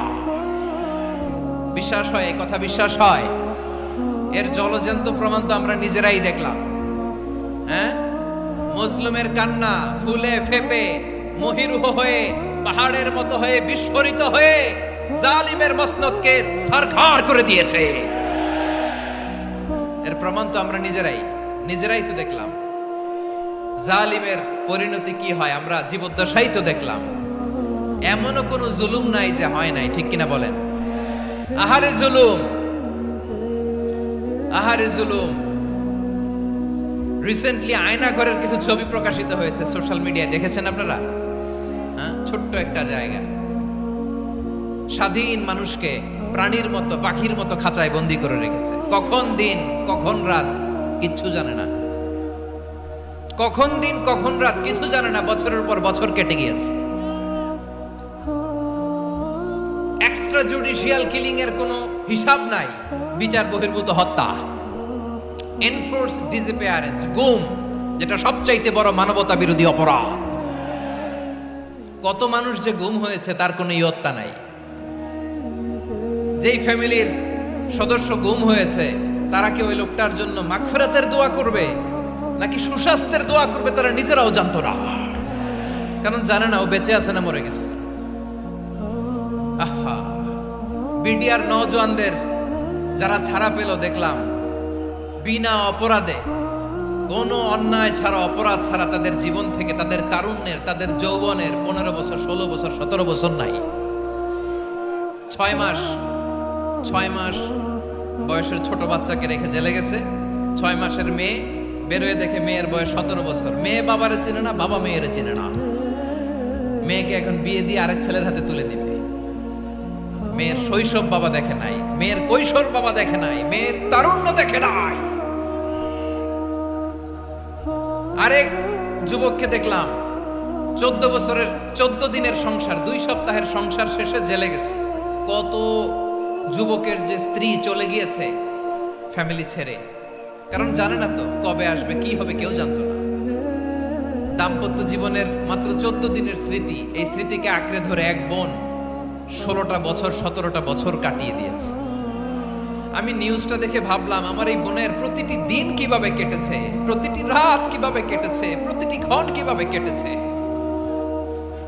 বিশ্বনবী বলেছেন, ইত্তাকি দাওয়াতাল মাজলুম ফাইন্না লাইসা বাইনাহু ওয়া বাইনাল্লাহি হিজাব। মাজলুমের কান্নাকে ভয় করো, কারণ মাজলুমের কান্না আর আল্লাহর মাঝে কোনো পর্দা থাকে না। আমরা আর এরকম কোন জুলুম বাংলাদেশে দেখতে চাই না, জোরে বলেন ঠিক কিনা?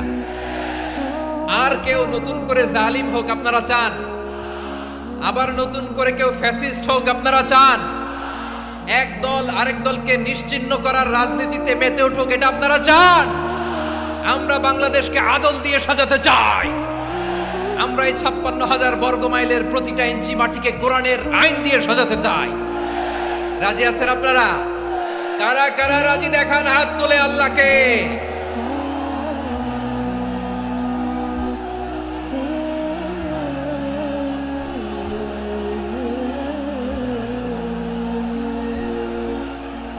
আমার প্রিয় বীর চট্টলার তৌহিদি মুসলমান, আমরা আর নতুন করে কেউ জালিম হোক এটা চাই না, নতুন করে আবার কেউ ফ্যাসিস্ট হোক আমরা চাই না, এক দল আরেক দলকে নিশ্চিহ্ন করার রাজনীতি করুক আমরা চাই না।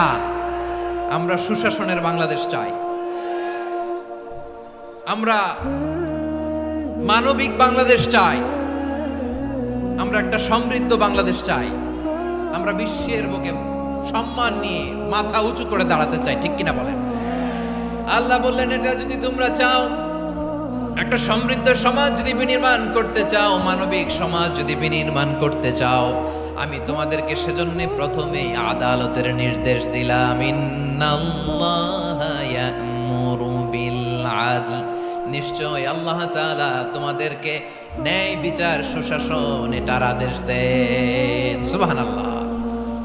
আদাল, ন্যায় বিচারের আদেশ আল্লাহ তাআলা কোরআনের বিভিন্ন আয়াতে দিয়েছেন। আল্লাহ তাআলা বলছেন, ইন্নাল্লাহা ইয়া'মুরুকুম আন তুআদ্দুল আমানাতি ইলা আহলিহা ওয়া ইযা হাকামতুম বাইনান নাসি আন তাহকুমু বিল আদল ইন্নাল্লাহা নি'ম্মা ইয়া'iদুকুম বিহি ইন্নাল্লাহা কানা সামিআন বাসীরা।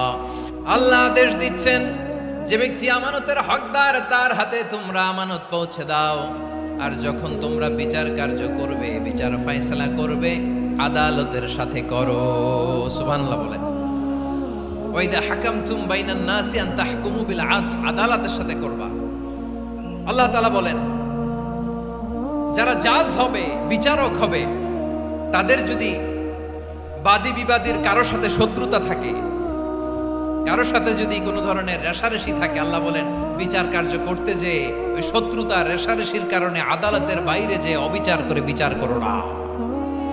ওয়ালা ইয়াজরিমান্নাকুম শানাআনু কওমিন আলা আল্লা তা'দিলু ই'দিলু হুয়া আকরাবু লিত্তাকওয়া ওয়াত্তাকুল্লাহা ইন্নাল্লাহা খাবীরুম বিমা তা'মালুন। খবরদার কোন জাতির প্রতি, কোন গোষ্ঠীর প্রতি, কোন গোত্রের প্রতি আক্রোশ যেন তোমাদেরকে ন্যায় বিচার থেকে দূরে সরিয়ে না দেয়, বরং আমি আল্লাহর আদেশ হলো ই'দিলু, তোমরা আদল করো, ন্যায় বিচার করো, সুবিচার করো, সুশাসন প্রতিষ্ঠা করো। হুয়া আকরাবু লিত্তাকওয়া, এটাই তাকওয়ার সবচেয়ে কাছাকাছি। সুবহানাল্লাহ বলেন। কোরআনের বিভিন্ন আয়াতে আল্লাহ তাআলা স্পেসিফিকলি ধরে ধরে বিচার করার সময় আমরা যেন আদল করি সেটা বলেছেন। কোরআনের কোন কোন জায়গায় আল্লাহ তাআলা এই আল আদল শব্দটা ব্যবহার করেছেন। আবার একই জিনিস ইনসাফ, সুবিচার, সুশাসন, ন্যায় বিচার, ন্যায় পরায়ণতা বুঝাতে আল্লাহ তাআলা কখনো কখনো আল কিসত শব্দটা ব্যবহার করেছেন। আওয়াজ করে সবাই বলুন আল কিসত। প্রিয় ভাইরা, সবাই আওয়াজ করে আমার সাথে সাথে বলুন আল কিসত। আল্লাহ তাআলা বলেন ওয়া ইন হাকামতা ফাহকুম বাইনাহুম বিল কিসতি ইন্নাল্লাহা ইউহিব্বুল মুকসিতিন। যখন তুমি বিচার করবে, বিশ্বনবীকে উদ্দেশ্য করে অ্যাড্রেস করে বললেন, নবী হে, ইহুদিরা কোনো বিষয়ে মীমাংসার জন্য যদি আপনার দরবারে আসে, যদি বিচার করতে হয়, খবরদার অবিচার করবেন না। ফয়সালা যেটা করবেন কিসতের সাথে করবেন, ন্যায় পরায়ণতার সাথে করবেন, কারণ ইন্নাল্লাহা ইউহিব্বুল মুকসিতিন, নিশ্চয় আল্লাহ রাব্বুল ইজ্জাত ন্যায় পরায়ণশীলদেরকে বড্ড ভালোবাসেন। সুবহানাল্লাহ বলেন। ন্যায় পরায়ণ লোকদেরকে আল্লাহ তাআলা বড্ড ভালোবাসেন। অন্য আয়াতে আল্লাহ তাআলা বলছেন وَنَضَعُ الْمَوَازِينَ الْقِسْطَ لِيَوْمِ الْقِيَامَةِ فَلَا تُظْلَمُ نَفْسٌ شَيْئًا। আমি কিয়ামতের দিন ন্যায় পরায়ণতার মানদণ্ড স্থাপন করব, যেটাকে আমরা মিজানের পাল্লা বলি। আল্লাহ বলেন ন্যায় বিচারের মানদণ্ড কিয়ামতের ময়দানে আমি আল্লাহ স্থাপন করব। সেদিন কারো প্রতি বিন্দু পরিমাণ, এক চুল পরিমাণ অবিচার করা হবে না, কোনো অবিচার করা হবে না। সেদিন সুশাসন হবে, সুবিচার হবে, ন্যায় পরায়ণতার সাথে বিচার হবে। আওয়াজ করে পড়েন আল্লাহু আকবার।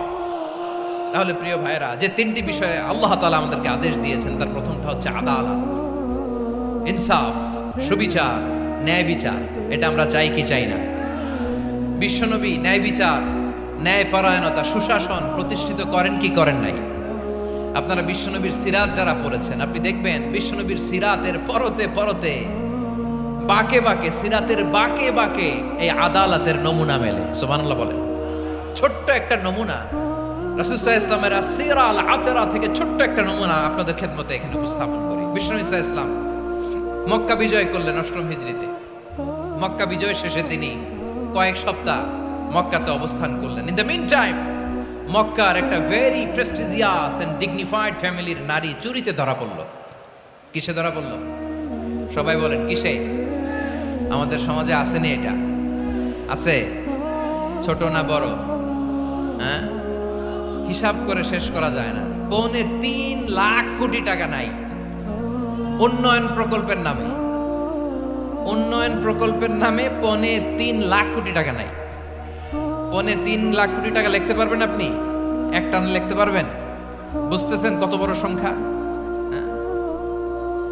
বনু মাখজুমিয়া গোত্রের এক নারী মক্কায় চুরিতে ধরা পড়ল। বলেন তো চুরি করলে বিধান কি? কি কাটতে হবে? চুরির বিধান হলো হাত কেটে দাও। দাও সেটা গোপনে নয়, প্রকাশ্যে জনসম্মুখে হাত কেটে দাও। বনু মাখজুমিয়া গোত্রের নারী যখন চুরিতে ধরা পড়লো, সাহাবারা চিন্তায় পড়ে গেলেন। সবেমাত্র মক্কার লোকেরা কালিমা পড়ে মুসলমান হয়েছে, ইসলামের আইন কানুন তেমন জানে না, ইসলামী শরিয়ার সাথে বেশি পরিচিত নয়। এখন যদি বিশ্বনবী চুরির যেই বিধান এটা যদি কায়েম করে হাত যদি কেটে দেয়, না জানি মক্কার লোকেরা আবার বিগড়ে যায়, না জানি মক্কার লোকেরা আবার মুরতাদ হয়ে যায়, না জানি মক্কার লোকেরা ইসলাম থেকে দূরে সরে যায়।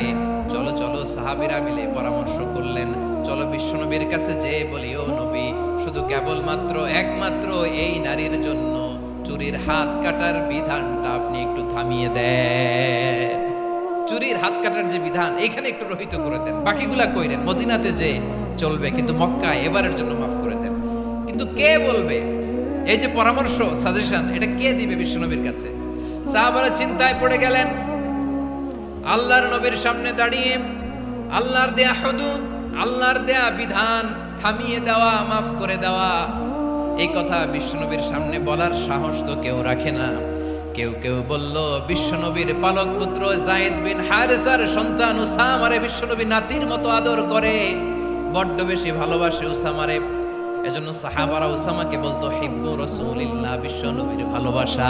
কি বলতো? সাহাবীরা বললেন, বিশ্বনবীর ভালোবাসা হিব্বু রাসূলিল্লাহ, উসামারে পাঠাও। উসামারে বিশ্বনবী নাতির মতো স্নেহ করে, মায়া করে, ভালোবাসে। আমরা পারবো না, উসামা পারবে।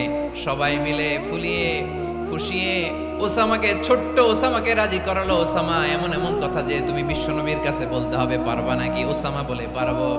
সাইয়েদনা ওসামা রাদিয়াল্লাহু তাআলা আনহু তরুণ সাহাবী বিশ্বনবীর কাছে গেলেন, যে বললেন, নবী, বনু মাখজুমিয়া গোত্রের এক নারী চুরিতে ধরা পড়েছে, এবারের জন্য কি এই মহিলাটারে মাফ করে দিলে হয় না? এবারের জন্য একটু ক্ষমা করা যায় না নবী? বিশ্বনবী বলেন, আতাশফাউ ফি হাদ্দিম মিন হুদুদিল্লাহ, তোমার এত বড় সাহস উসামা, তুমি আল্লাহর হাত, আল্লাহর দেয়া বিধান, এটার ব্যাপারে সুপারিশ করতে এসেছো? তোমরা কি জানো তোমাদের আগে যত কওম, যত গোত্র, যত জনপদ ধ্বংস হয়েছে, তার কারণ ছিল তাদের মধ্যে গরিবরা অন্যায় করলে তারা বিচার করত, আর ধনীরা অন্যায় করলে তারা মাফ করে দিত। খবরদার! ওয়া আইমুল্লাহ লাউ আন্না ফাতিমাতা বিনতি মুহাম্মাদিন সারাকাত লাকাতা মুহাম্মাদুন ইয়াদাহা। বিশ্বনবী বললেন, ওরে ওসামা, বানু মাখজুমিয়ার ওই প্রেস্টিজিয়াস এন্ড ডিগনিফাইড ফ্যামিলির মেয়ে তো দূর কি বাত, অনেক দূরের কথা। জেনে রেখো ওসামা, আমার কলিজার টুকরা, নয়নের পুটুলি ফাতেমাও যদি মক্কার জমিনে আজকে এই চুরির দায়ে ধরা পড়তো, আমি বিশ্বনবী মুহাম্মাদুর রাসূলুল্লাহ ধরে ফাতেমার ডান হাতটা কেটে দিতে এক বিলম্ব দেরি করতাম না। ইন্নাল্লাহা ইয়া'মুরু বিল আদল, আমাদেরকে জাস্টিস শিখায়। পশ্চিমারা আমাদেরকে ইনসাফ শিখায়, আমাদেরকে সুশাসন শিখায়। আর ইনসাফ, সুশাসন, ন্যায় বিচার, সুবিচার, জাস্টিস কারে বলে বিশ্বনবীর বায়োগ্রাফি থেকে জেনে নাও। এই ছিল বিশ্বনবী ইসলামের আদালতের নমুনা। আপনি যদি সাইয়েদনা ওমর ফারুকের জীবনের দিকে তাকান, এমন কঠোর, এমন বীর সেনানী ছিলেন। সাইয়েদনা ওমর ফারুক যদি রাস্তার এই মাথা দিয়ে হাঁটা শুরু করতেন, শয়তান ওমর ফারুককে দেখলে ওই রাস্তা রেখে দিয়ে অন্য রাস্তা দিয়ে হাঁটতো। সুবহানাল্লাহ। ওমর ফারুক রাদিয়াল্লাহু তাআলা কি পার্সোনালিটি ছিল, কি পার্সোনালিটি! আমাদের এলাকায় ছোট বাচ্চারা রাতে ভাত খেতে চায় না, আমার মেয়েটাও খেতে চায় না। এই এটা দিব, ওইটা দিব, আজকে মাহফিলে আসার সময় বলে দিছে লিস্ট করে, এটা এটা আনতে হবে। তো ছোট্ট বাচ্চাদের অনেক বায়না থাকে, ওরা রাতে খেতে চায় না। তো মায়েরা বিভিন্ন ভয় দেখায়, এই বাঘ আসবে, বাঘ আসবে খাও, এই ভূত আসবে, ভূত আসবে খাও। আপনারা কি বলেন চট্টগ্রামে? কি আসবে? হ্যাঁ, ভূত, ভূত, ভূত আসবে, বাঘ আসবে, খাও খাও খাও, তাড়াতাড়ি খাও। তো বাচ্চারা এগুলো শুনে ভয়ে খেতে শুরু করে। মদিনার জমিনেও একই ঘটনা ঘটতো। মদিনার ছোট্ট ছোট্ট সোনামণিরা খেতে চাইতো না। তো মায়েরা বলতো, হা হুয়া ইয়াতি উমর, হা হুয়া ইয়াতি উমর, ওই যে উমর আসতেছে, উমর। ওমরে ফারুকের কথা শুনলে বাচ্চারা একেবারে ঠান্ডা। সুবহানাল্লাহ পড়বেন না? প্রভু তুমি বলেছো রাসূল দেবে না, বলনি দেবে না ওমর, বলনি দেবে না হামজা তারি, খালিদ বিজয় সমর। প্রভু তুমি বলেছো রাসূল দেবে না, বলনি দেবে না ওমর, বলনি দেবে না হামজা তারি, খালিদ বিজয় সমর। প্রভু তুমি বলেছো রাসূল দেবে না। আল্লাহু আকবার।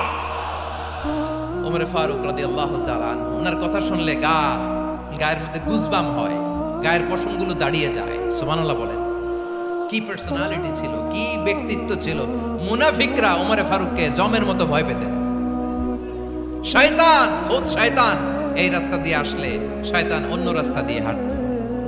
ওমর ফারুক রাদিয়াল্লাহু তাআলা আনহুর জীবনে যদি দেখেন, তাহলে সেখানে আপনি আদালতের, ইনসাফের, সুশাসনের, জাস্টিসের নমুনা দেখতে পাবেন। কয়টা শুনবেন? সাইয়েদনা ওমর ফারুকের রাদিয়াল্লাহু তাআলা আনহুর সন্তান আব্দুর রহমান মিশরে মদ খেয়ে মদ্যপ অবস্থায় ধরা পড়েছে। মদ খাওয়ার কারণে, মদ যদি কেউ পান করে আর যদি প্রমাণিত হয় তার বিচার হলো ৮০ বেত। আওয়াজ করে বলেন কয় বেত? বাংলাদেশেও তো এই আইন আছে নাকি? বাংলাদেশে আছে?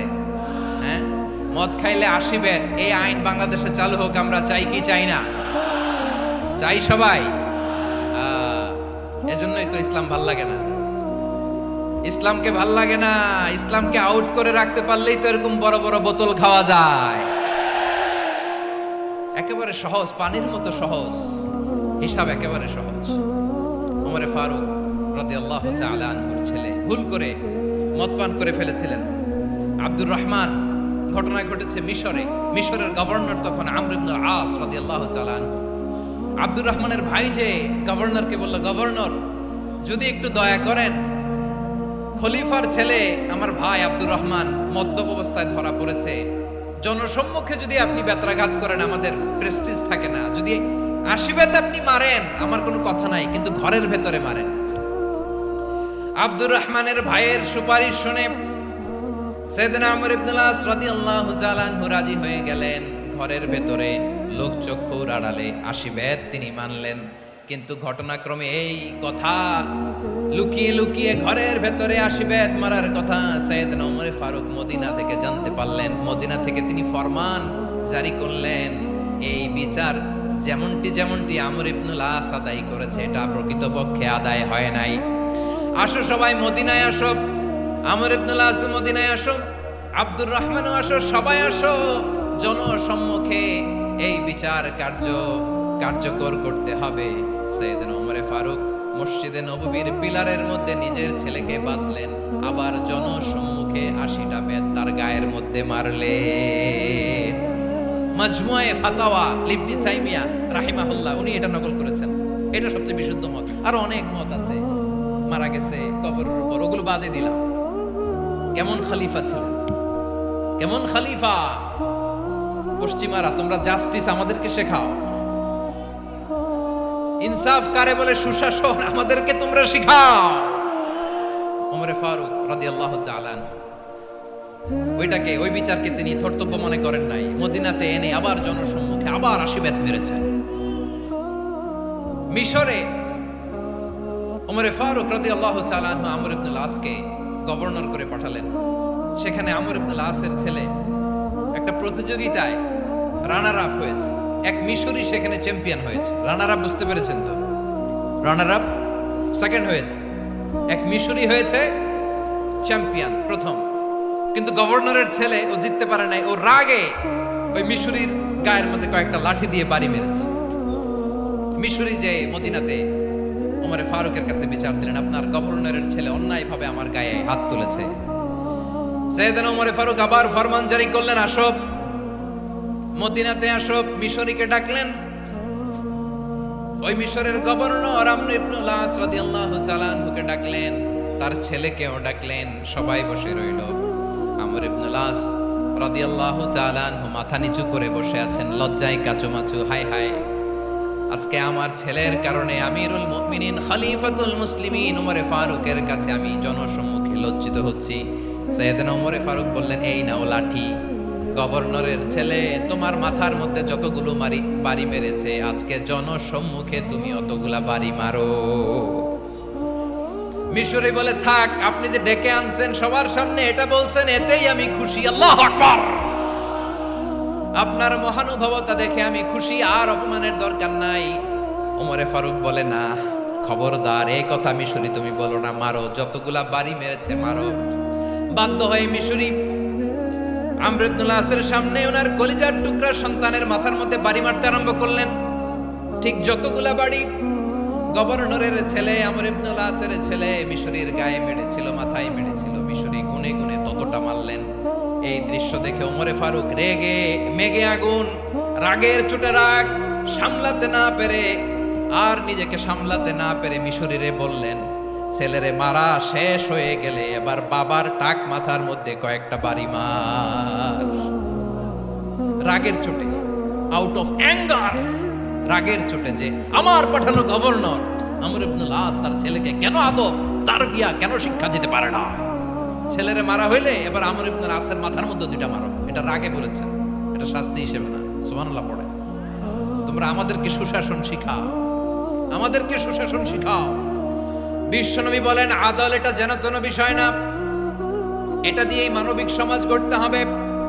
আল্লাহ তাআলা কিয়ামতের কঠিন ময়দানে, যেদিন স্বামী স্ত্রীকে চিনবে না, স্ত্রী স্বামীকে দেখে পালিয়ে যাবে, বন্ধু বন্ধুরে চিনবে না, পীর সাহেব মুরিদরে চিনবে না, মুরিদ পীর সাহেবরে চিনবে না, দলের কর্মী তার নেতারে চিনবে না, নেতা তার কর্মীরে চিনবে না, বন্ধু বন্ধুরে দেখে পালাবে। এই কঠিন মুহূর্তে সূর্যটা মাথার কাছে চলে আসবে, জমিনটা তামার জমিন হবে, আজকের জমিনের মতো নয়।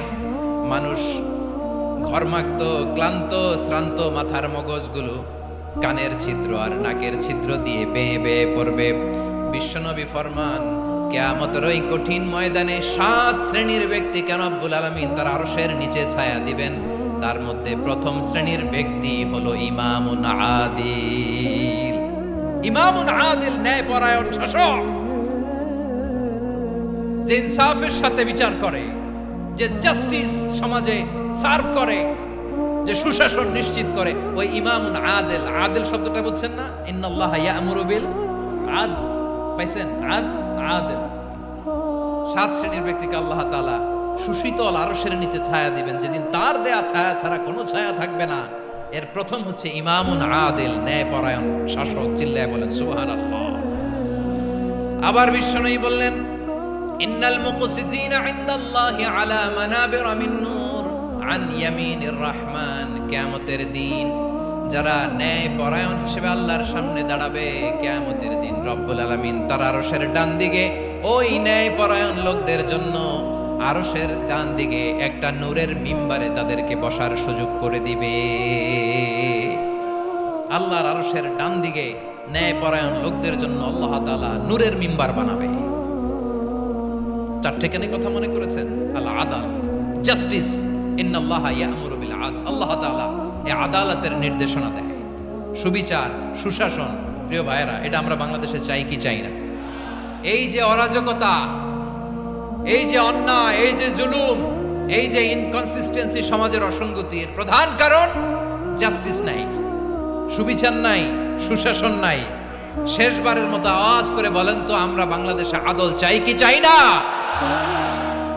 তাহলে প্রথম নির্দেশনা শেষ। আল্লাহ তাআলা তোমাদেরকে আদলের আদেশ দেন। এরপরে আল্লাহ বললেন আমি তোমাদেরকে ইহসানের আদেশ দেই। ইন্নাল্লাহা ইয়া'মুরু বিল আদলি ওয়াল ইহসান। আমি তোমাদেরকে যেমনি আদলের নির্দেশনা দেই, তেমনি ভাবে তোমাদেরকে ইহসানের নির্দেশনা দেই। ইহসান, আওয়াজ করে সবাই বলেন তো ইহসান। সবাই বলেননি, সবাই বললে এতটুকু আওয়াজ হবে আমি বিশ্বাস করি না। আওয়াজ করে বলুন আল ইহসান। ইহসান মানে কারো প্রতি সফট হার্টেড হওয়া, মহানুভব হওয়া, অনুগ্রহ পরায়ণ হওয়া, অনুগ্রহশীল হওয়া, একে অপরের প্রতি দয়াদ্র হওয়া। একে অপরের প্রতি দয়াদ্র, অনুগ্রহশীল হওয়া ছাড়া মানবিক সমাজ কঠিনকালেও গঠন করা সম্ভব না। প্রিয় ভাইয়েরা, সুন্দর আচরণ দিয়ে, ইহসান দিয়ে যা জয় করা যায়, নরম আচরণ দিয়ে যেটা অর্জন করা যায়, কঠোরতা দিয়ে সেটা পারা যায় না। বিষ্ণু ঈসা ইসলাম ইহসান দিয়ে, কোমল আচরণ দিয়ে, তার অনুগ্রহ দিয়ে তিনি অনেক কাফিরের হৃদয়কে জয় করে ফেলেছেন। সাইয়েদনা সুমামা ইবনে উসাল রাদিয়াল্লাহু তাআলা আনহুর কথা মনে পড়ে যায়।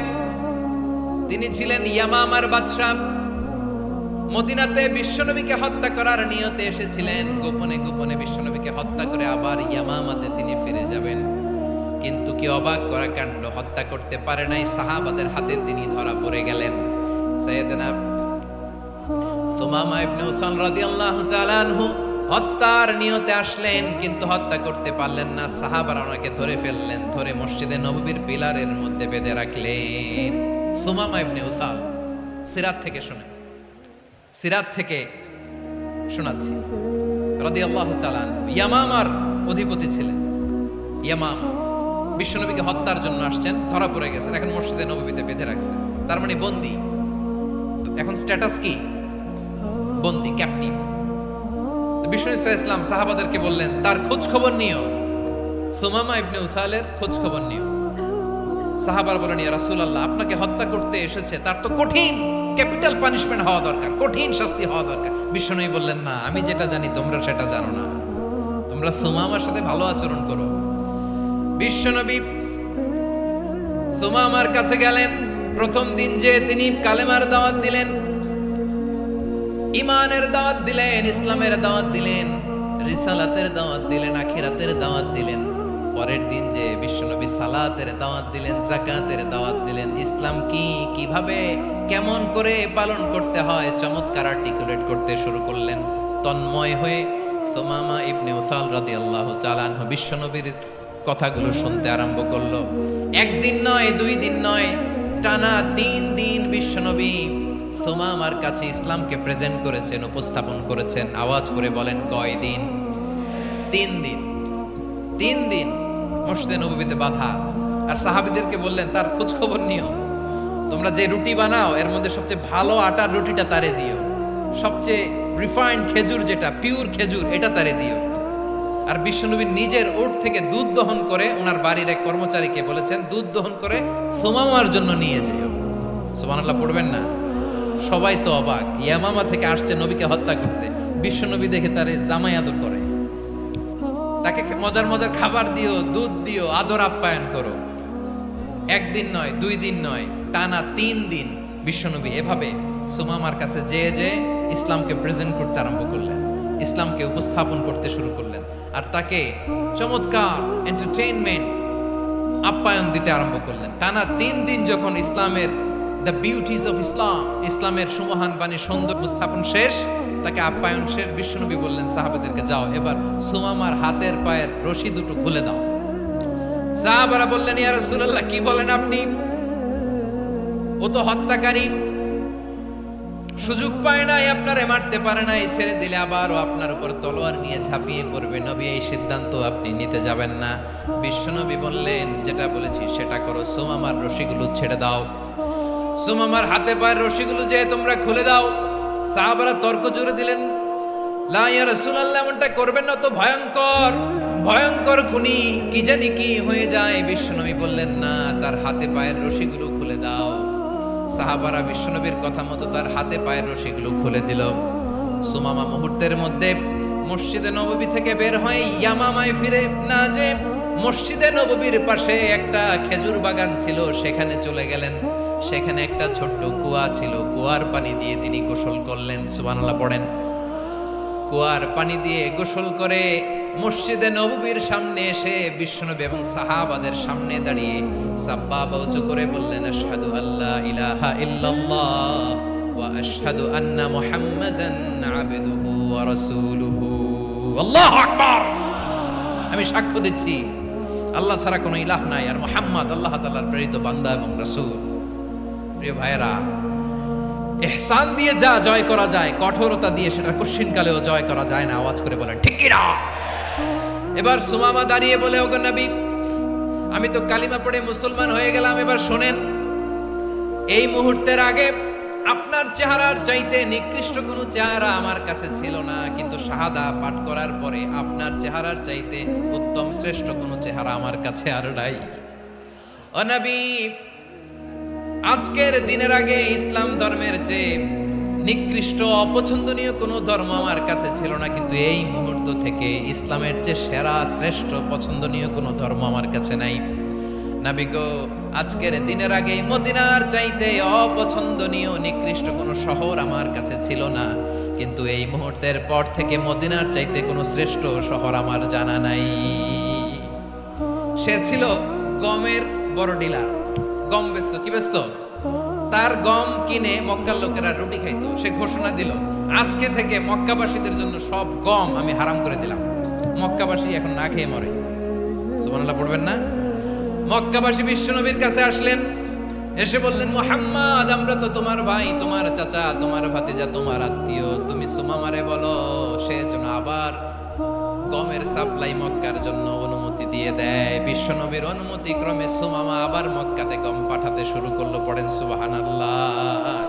ইহসান, ইহসান দিয়ে আপনি যেটা জয় করতে পারবেন, you can win the heart of your enemies.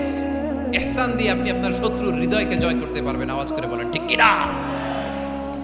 এজন্য আল্লাহ বললেন, ওয়া আনফিকু ফি সাবিলিল্লাহি ওয়া লা তুলকু বিআইদিকুম ইলাত তাহলুকা ওয়া আহসিনু ইন্নাল্লাহা ইউহিব্বুল মুহসিনিন। তোমরা আল্লাহর রাস্তায় দান করবে আর নিজেরা নিজেদেরকে ধ্বংসের হাতে ঠেলে দিও না। তোমরা একে অপরের প্রতি ইহসান করবে, কারণ ইহসানকারীদেরকে আল্লাহ বড় ভালোবাসেন। সুবহানাল্লাহ পড়েন। আবার সূরা রহমানে আল্লাহ বললেন, হাল জাযাউল ইহসানি ইল্লাল ইহসান ফাবিআইয়ি আলা, সবাই পড়েন, ফাবিআইয়ি আলাই রাব্বিকুমা তুকাযযিবান। ইহসানের প্রতিদান হিসেবে ইহসানি হয়। বিশ্বনবী সুমামার প্রতি যেমন ইহসান করেছেন, সুমামাও ঠিক তেমন ইহসান ফিরিয়ে দিয়েছে। ঠিক কিনা বলেন? তাহলে এক নম্বরে হচ্ছে আদ, ন্যায় বিচার। দুই নম্বরে সবাই বলেন ইহসান, সদাচরণ। ইহসান দুই ধরনের প্রিয় ভাইরা, ইহসান ফিল ইবাদা, ইহসান ফিল মুআমালা। ইহসান ফিল ইবাদা হচ্ছে একাগ্র অনুভবে ইবাদতে ডুব দেওয়া, এর নাম ইবাদতের ইহসান। সুবহানাল্লাহ পড়ে। বিশ্বনবী বলেন ইহসান মানে কি জানো নাকি? হাদিসে জিবরিলে সাইয়েদনা জিবরিল আলাইহিস সালাম বিশ্বনবীকে বললেন, আখবিরনি আনিল ইহসান। নবী আমাদেরকে বলেন ইহসান মানে কি? বিশ্বনবী বললেন, আনতা আবুদাল্লাহা কাআন্নাকা তারাহু ফাইন লাম তাকুন তারাহু ফাইন্নাহু ইয়ারাক। ইহসান মানে হলো এমন ভাবে তুমি আল্লাহর সামনে নিজেকে উজাড় করে ইবাদত করবে, তুমি ভাববে তুমি আল্লাহকে দেখতে পাচ্ছ। আর এটা যদি ভাবা তোমার জন্য কঠিন হয়ে যায়, অন্তত এতটুকু তুমি ভাববা যে আল্লাহ তোমাকে দেখতে পাচ্ছেন। ঠিক কিনা বলেন? আমার বীর চট্টলার ভাইয়েরা, কেউ যেটা দেখে না সেটা দেখে কে? এই বিশ্বাস হৃদয়ের মধ্যে আছে? নামাজে যখন দাঁড়ান এই ফিলিংসটা আনা যাবে? হ্যাঁ, এশার সালাত তো এখনো হয় নাই না?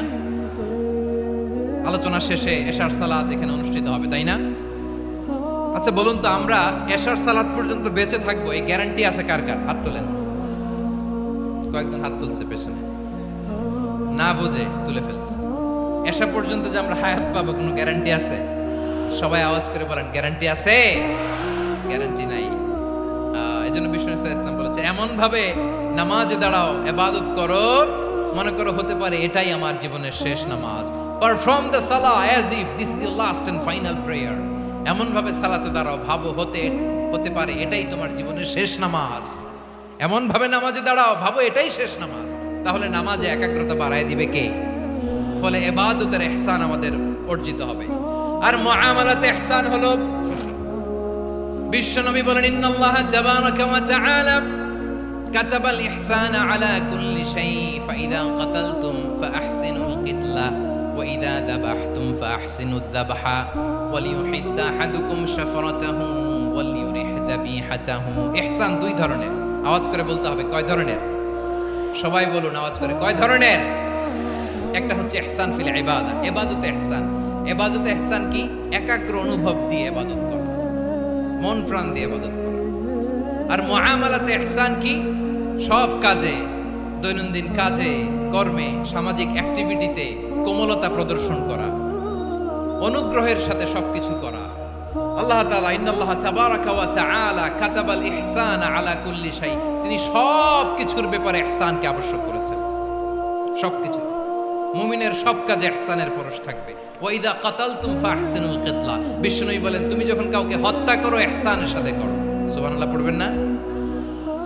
যখন হত্যা করো তখনও ইহসানের সাথে। আচ্ছা হত্যা করবো আবার ইহসান আসবে করতে করে, তো মেরেই ফেলবো আমি। আল্লাহ, ও ভাই একজন খুন করেছে, খুনি, রাষ্ট্রীয় আইনে তার শাস্তি হয়েছে ডেথ পেনাল্টি, মৃত্যুদণ্ড। এখন মৃত্যুদণ্ড দেখে আপনি যেমনি মন চায় তেমনি মারবেন লোকটারে? ওর নাক কেটে ফেলতে পারবেন? ওর কান কাটতে পারবেন? ওর চোখ উপড়ে ফেলতে পারবেন আপনি? যেমন মন চায় তার অঙ্গহানি করা যাবে না। ইহসানের সাথে তাকে হত্যা করো। সুবহানাল্লাহ, this is Islam, this is the true essence of Islam. ওয়াইদা যাবাহতুম ফাহসিনু যাবহা, যখন জবাই করবে তখনও ইহসানের সাথে জবাই করো।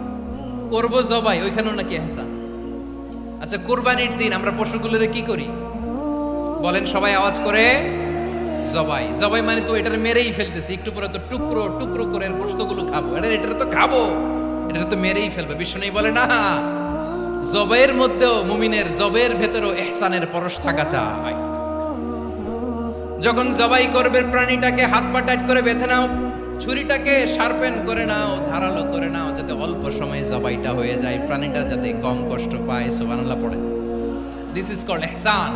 ইহসান আল্লাহ তাআলা যেমনি আদলের আদেশ করেছেন, ন্যায় বিচার জাস্টিস এনশিওর করতে বলেছেন, সমাজে ইহসানের ব্যবহার, ইহসানের অনুশীলন তিনি করতে বলেছেন। এজন্য মুমিনের প্রতিটি কাজে, আমার চট্টগ্রামের ভাইয়েরা আমার দিকে তাকান, খেয়াল করে শুনুন, মুমিন জীবনের প্রতিটি কাজে